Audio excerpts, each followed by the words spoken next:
दोस्तों नमस्कार। Global food city ranking 2026 जो अभी हाल ही में खबरों में है।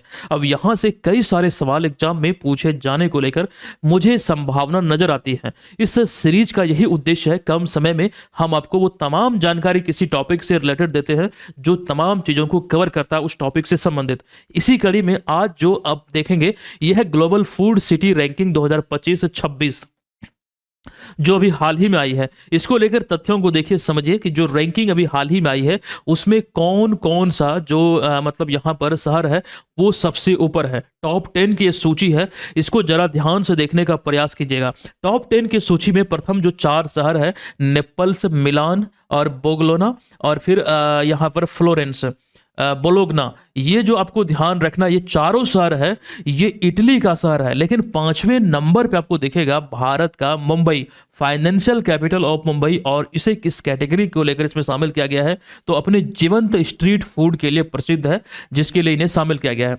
दोस्तों यहाँ पर इसके अतिरिक्त इटली का एक और शहर है जोनोआ, फ्रांस का पेरिस, ऑस्ट्रिया का वियना, इटली का एक और जो राजधानी है रोम और पेरू की राजधानी लीमा। ये टॉप 10 में शामिल है ग्लोबल फूड सिटी रैंकिंग में। तो प्रथम स्थान पर ये कौन है, तो इटली का नेपल्स शहर है। पिज्जा मार्गरेटा, ये नाम आपने जरूर सुना होगा, इसके लिए प्रसिद्ध है और ये पिज्जा में भी आप लोगों ने जरूर खाया होगा। पिज्जा के जो शौकीन हैं, अच्छा मैं यहाँ पर आपको बता दूं, ये बहुत ज्यादा प्रसिद्ध नाम है और बहुत लोग मतलब पिज्जा खाने के शौकीन होते हैं। और इस तरह के मतलब और भी कई प्रकार की चीजें होती है। पिज्जा मतलब नाम यानी कि कैटेगरी, वो लोग आप लोग बता पाएंगे, ठीक है। तो यहाँ पर देखिएगा पिज्जा मार्गरेटा के लिए प्रसिद्ध है पूरी दुनिया में। हालांकि जो इटली का जो खान पान है, जो व्यंजन है, ये पूरी दुनिया में प्रसिद्ध है। जो यहाँ पर जो हम बात करें पिज्जा की, इसके अतिरिक्त जो पास्ता है वो भी इटली से ही आई है।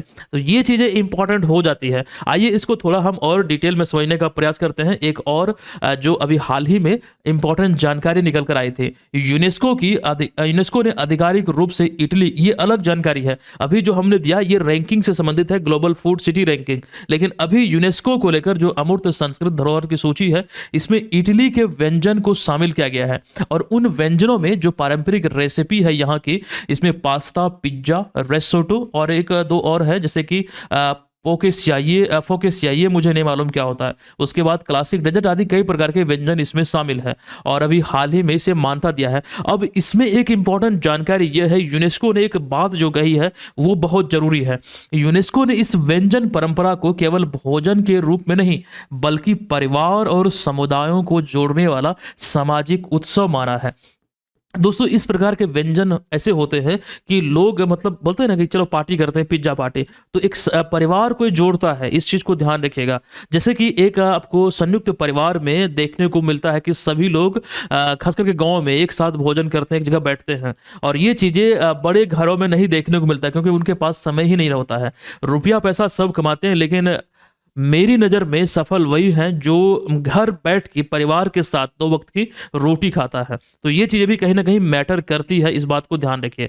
मतलब यहाँ पर किसी भी दृष्टिकोण से चीज़ों को देखेंगे तो जीवन का जो एक मूल जो सत्य है, या फिर जो सुख है, जो जीवन का मूल सुख आप बोल सकते हैं, जो अल्टीमेट खुशी है, वो यही है कि मतलब पेट भरा रहे और कोई टेंशन ना हो। मतलब ये चीजें हैं, ज्यादा टेंशन लेने की भी जरूरत नहीं है। मतलब तमाम चीजें मतलब अच्छी तरीके से हो, ज्यादा शौक नहीं रखना है। बौद्ध धर्म में यही तो कहा गया ना, तृष्णा को मतलब जो आशा तृष्णा है, जो अभिलाषा है, जो इच्छा है, वो चीजें सबसे बड़ा कारण है दुख का। ये चीजें बौद्ध धर्म में भगवान बुद्ध ने कहा है। अगर उसको हम निकाल के फेंक देते हैं तो इंसान मतलब एक प्रकार से बोल सकते हैं कि दुखों से मतलब दूर हो जाएगा। अगर मुझे किसी चीज की लालसा ही नहीं है तो दुख किस बात के। तो ये चीजें समझिएगा। तो यहाँ पर वही चीज हम आपको बतलाने का प्रयास कर रहे हैं। और ये जो सम्मान अभी दिया गया, ये इटली को सम्मान दिसंबर 2025 में नई दिल्ली में जो 20वीं अंतर सरकारी समिति की बैठक हुई थी, यूनेस्को की, यहीं पर ये मिला है।